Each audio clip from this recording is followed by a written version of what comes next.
Tu es la lumière du monde, je suis la lumière du monde. Ce n'est pas moi qui le dis, mais c'est la parole de Dieu qui le dit, que nous sommes la lumière du monde. Et de ce fait, nous sommes appelés à briller, à apporter la lumière partout, même lorsqu'il y a de l'obscurité.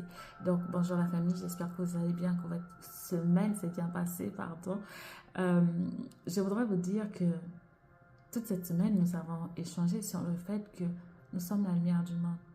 Et il y a des gens qui se diront, je suis la lumière du monde, oui, mais actuellement, je passe par des situations compliquées, donc je n'ai pas le cœur à mettre sur les problèmes des gens ou je n'ai pas envie d'aller me jeter dans l'obscurité alors que moi-même, je broie déjà du noir dans ma vie. J'ai envie de vous dire que l'histoire de Joseph nous enseigne. Elle nous a enseigné que Joseph est passé par des situations qui étaient compliquées. La première chose, c'est que Joseph a été vendu par ses frères moyennant de l'argent pour devenir esclave.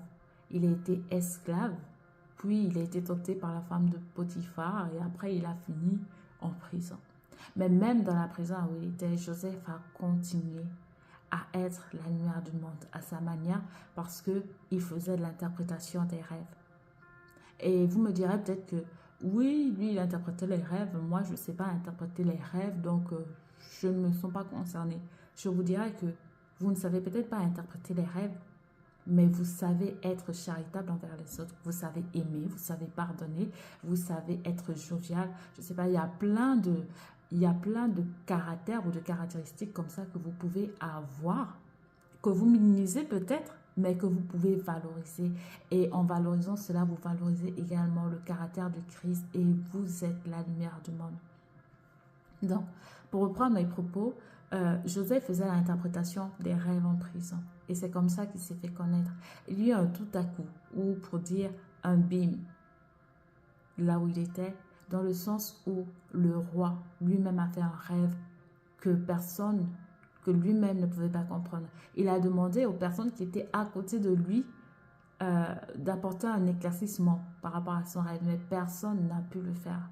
Et de ce fait, les gens se sont rappelés de ce Joseph qui était en prison, mais qui manifestait quand même la gloire de Dieu au travers des rêves et des songes, donc de ce petit, comment dirais-je, de ce petit talent que Dieu lui avait donné et qu'il mettait au service des autres. Et c'est comme ça, on lui a fait appel et Joseph interpréta le rêve du roi. Il faut savoir que la Bible dit également que Dieu était avec Joseph et que tout ce que Joseph faisait réussissait. Donc, assurément, il était obligé d'excéder et de réussir dans l'interprétation du rêve, plus précisément celui du roi. Et en ce sens, on peut voir que c'était compliqué pour Joseph. C'était compliqué pour Joseph parce qu'il était dans la prison. Il était limité, mais il a su apporter la lumière dans le milieu même où il était. On peut encore aller plus loin en disant que Joseph a pardonné à ses frères qui l'ont trahi. Ça également, c'est un signe de lumière parce que tu apportes dans une situation conflictuelle où il y avait, je ne sais pas, mésentente, et bien là, tu apportes la lumière en apportant l'amour, le pardon, je ne sais pas quel autre caractère ou attribut je peux citer.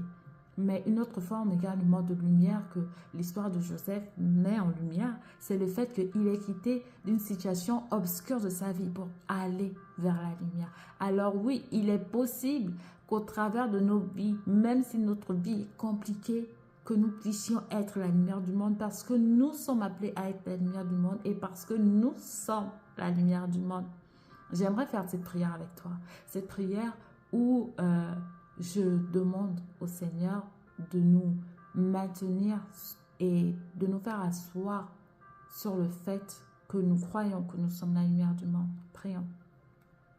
Père éternel, je viens te présenter tes enfants.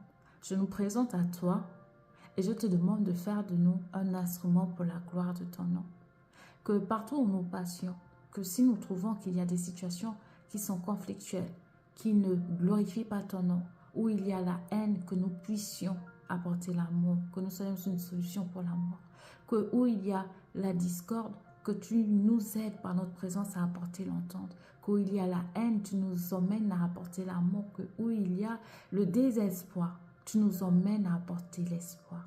Et je prie pour que cela ne soit pas une manière pour nous de nous glorifier, de nous faire connaître de nous élever, mais que ce soit seulement pour la gloire de ton nom.